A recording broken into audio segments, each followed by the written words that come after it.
Welcome back to Star Wars Galaxy Heroes. It's been a while since I've made a video here, but life has been a little bit crazy. This is going to be an interesting Grand Arena because we're in 3v3, which is not my favorite, and our opponent has quite a stacked roster.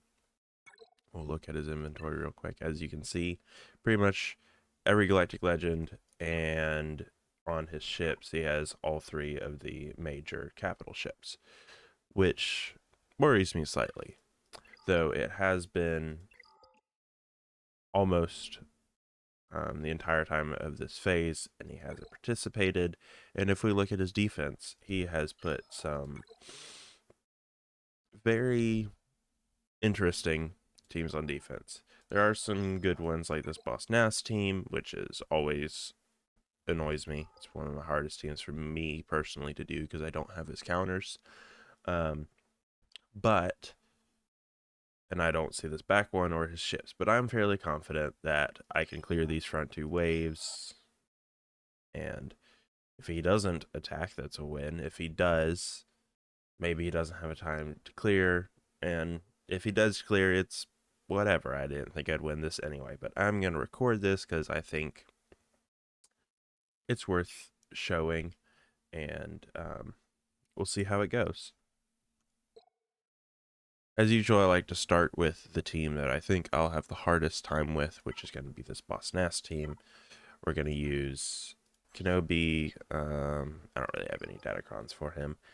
The thing that always throws me off is this shield generator. Apparently prevents all allies from instant defeats, which is what Ahsoka is famous for.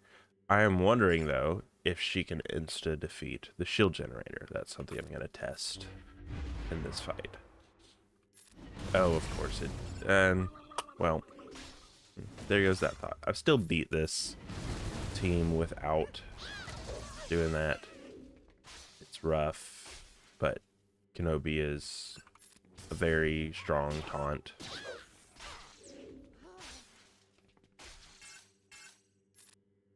And as soon as I get my ult off, I can start ignoring the taunt and just focusing down the shield generator. Which I'll have that here in a second. I'll just get a cleanse off. Might as well go ahead and put some armor shred on. That'll be good for later. And now I get to start fully focusing down the problem.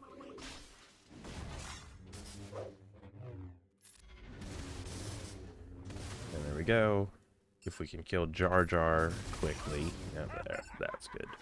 I usually like saving the flanks for last because he's really just a tank, doesn't do a ton of damage. Boss Nass, debuffs, removes turn meter, Jar Jar's main damage source, and also flanks will always counterattack. So the more you focus down the other people, the easier he becomes.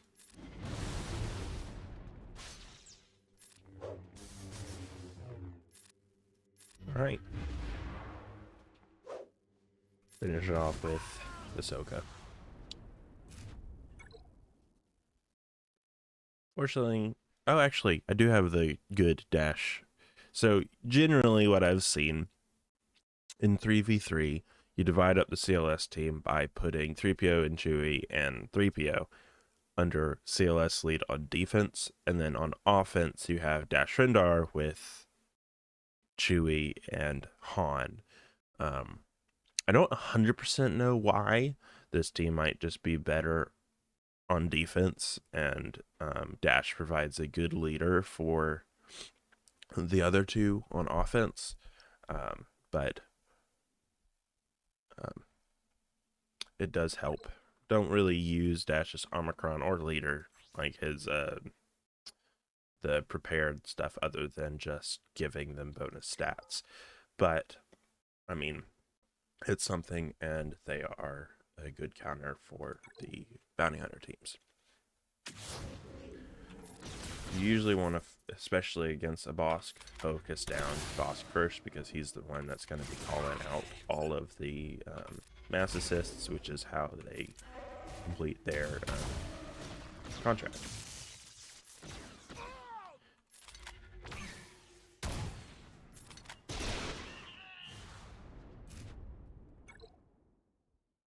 Finally go to the Geonosians. This team is always kind of a hit or miss team. I don't want to send Palpatine at it because I need it for another. Well,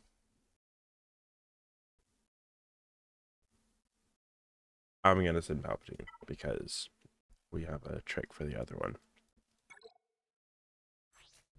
Yeah, still no Diacons.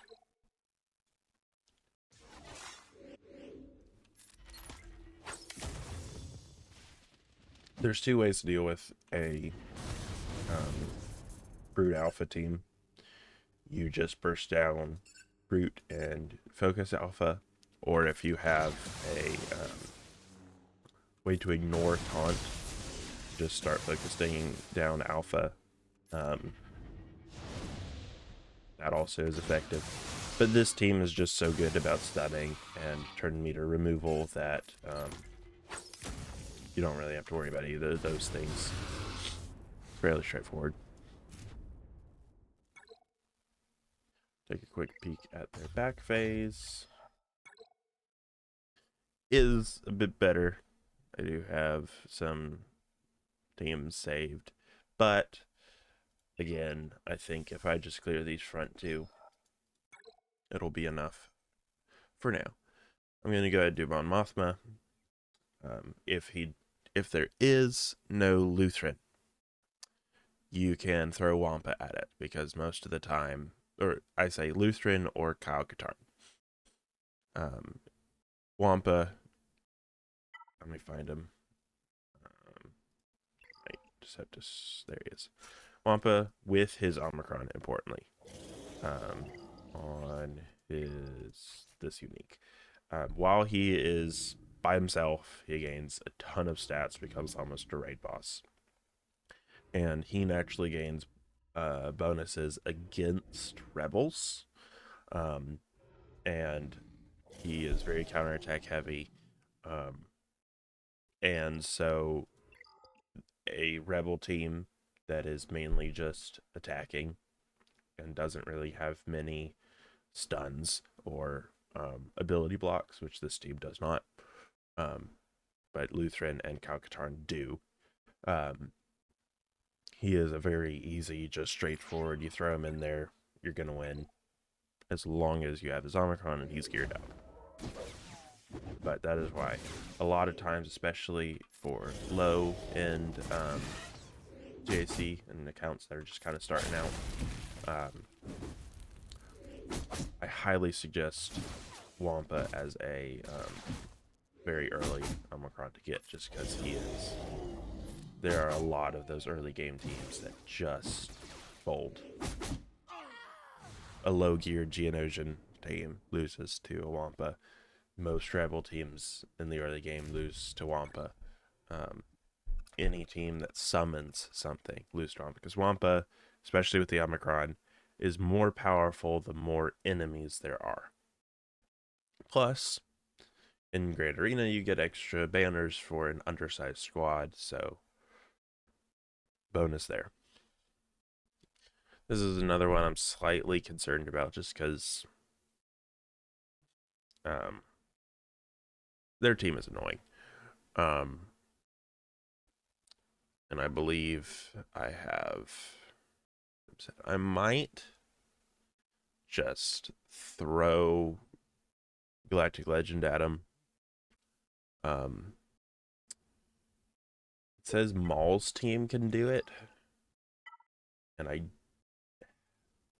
have been gearing up Maul's team, but I don't think, yeah. So it uses these two, which I do have at gear 12, but not before saving my roster. I do kind of want to still try it, but with these guys, it might not work. Might be a waste. But I haven't used him. I'm curious.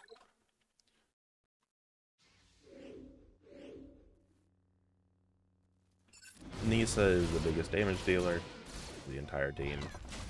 It's not even close.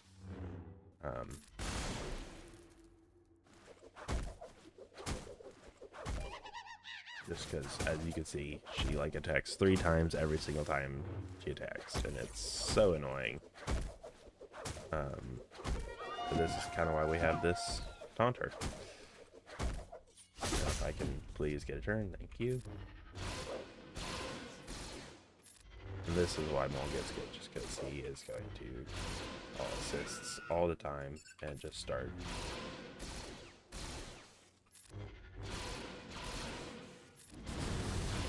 Oh, it did reset. That's unfortunate. If you get a kill with his ability 2, he puts his anguish all the way up to max of 5 stacks. This ability, his ability 3, if he has 5 stacks, he takes repeated turns until he runs out of anguish.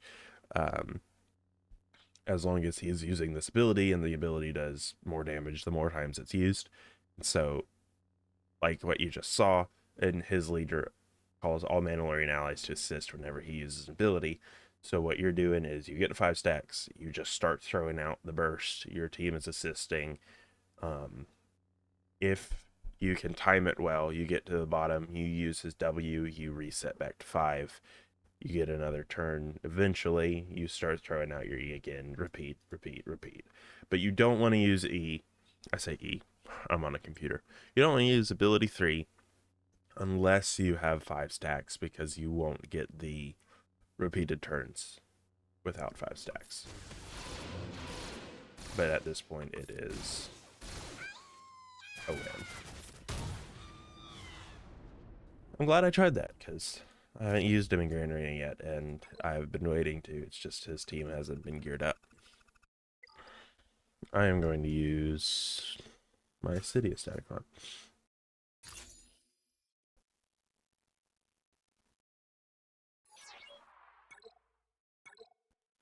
Get another undersized squad win.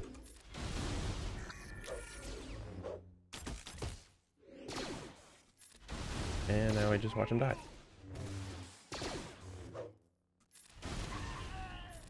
Very, very, very good character with his Datacron. It comes around once in a blue moon, as I suspected. Put 2 very good teams on defense. Part of me wants to try my team against his executor, but he's got things geared up to the max. I don't think I'm going to be able to do much to it. Not super worried. I might see if I can chip away at some of his teams down here. I'm just going to have fun at this point. We'll note, maybe by the next video, I will have Terran Malicos finally. He probably won't be geared up for a while, but we'll finally have gotten all of his shards from Proving Grounds. It has been forever, and I have been so excited to use this team to its max. It's a decent team before you get Terran, but as soon as you get Terran, oh my goodness, this team becomes one of the best non-Galactic Legend teams I have ever seen because of Seer's Omicron and some other things. But I'm pretty sure the team is Seer, Cal, Terran, Ahsoka, Fulcrum, and any other unaligned Force user. I've seen some people use Kylo Ren Unmasked, regular Kylo Ren. Some people throw in just Scavenger Ray, but I don't think there's a specific to light side or dark side affiliation like there is with Starkiller. People use Starkiller on this team. I don't know if I will, just because I like having Starkiller's team and this team. Gives me some more flexibility. But for the Jawas, I'm not super worried about him. It says Kylo Ren by himself can do it. I'm just going to throw the full team just kind of for fun. But I am super excited to get Terran. That Terran team I have seen beat Galactic Legend Ray before with Ben Solo. It is ridiculous.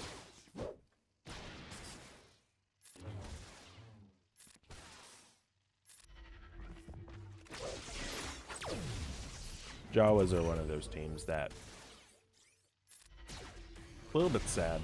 I hate seeing teams that are useless. But you know, in order for there to be some progression, there have to be teams that are specifically for early game.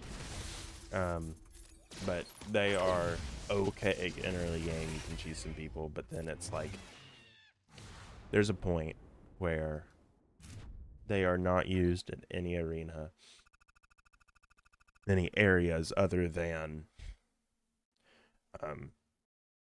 drops on territory battles.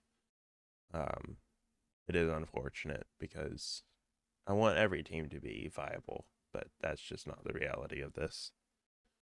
I'll try it. Okay, yeah, I'm gonna play it safe. Throw Kylo here. I do have a Datacon for it, a focus. I'm not fully geared up, but whatever.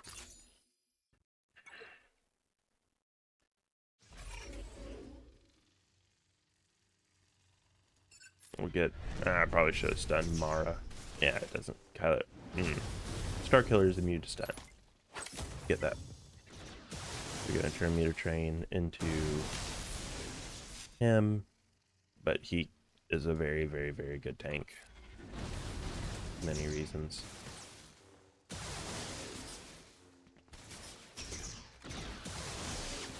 soon as we get rid of him, should start getting a little bit easier.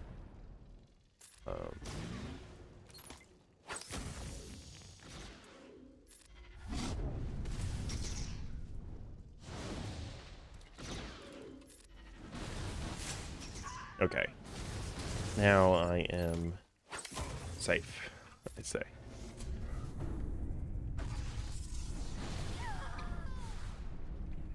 Alright. Not clean, but never clean.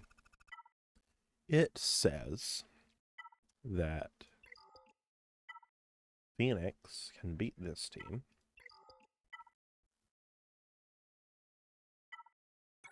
And it says the optimal team. Oh, it uses Captain Rags, which I have set on defense. But I am going to do this because I have a focused Datacon for him. I know that his whole thing is just saying I win instead of actually winning. But I'm going to try it. Why not?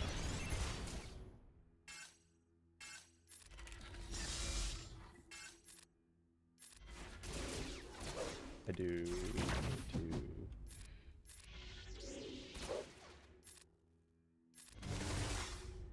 This probably is not gonna work. We'll try it though. Yeah, I'm just not doing enough damage. Not doing near enough damage. They're gonna beat me to the race. And yeah, there that goes. Well, it was nice to try it anyway. Still might get stuck.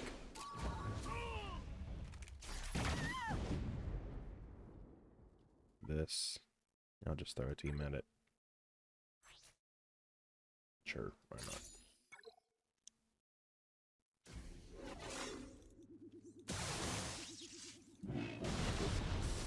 I want, if he survives this, to do a little pass back and forth. Just getting ready for the insta-kill. Jedi Cal is very, very, very good on teams that can pass turn meter back and forth. I want to mark Granding Wizard. I'll pass back to here. Don't have have a pass, but it just will cleanse a little bit. Of course. Want to keep Revan alive as long as possible. And here we go. That's kill. And we're just moving through at this point. Cal has kind of turned on, and I'm not too concerned.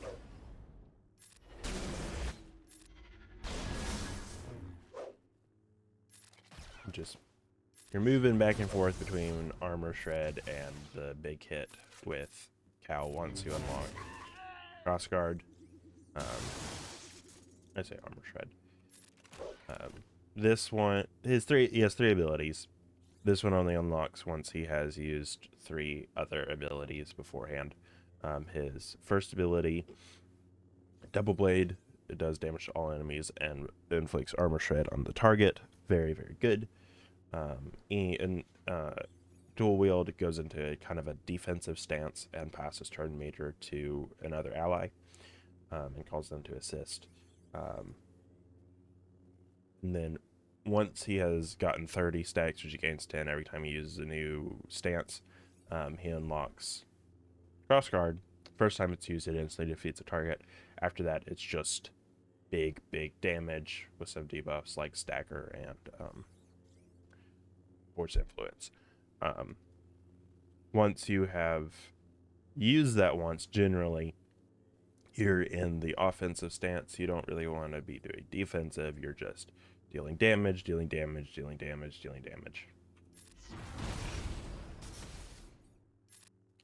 And I can just pass right back. Armor shred.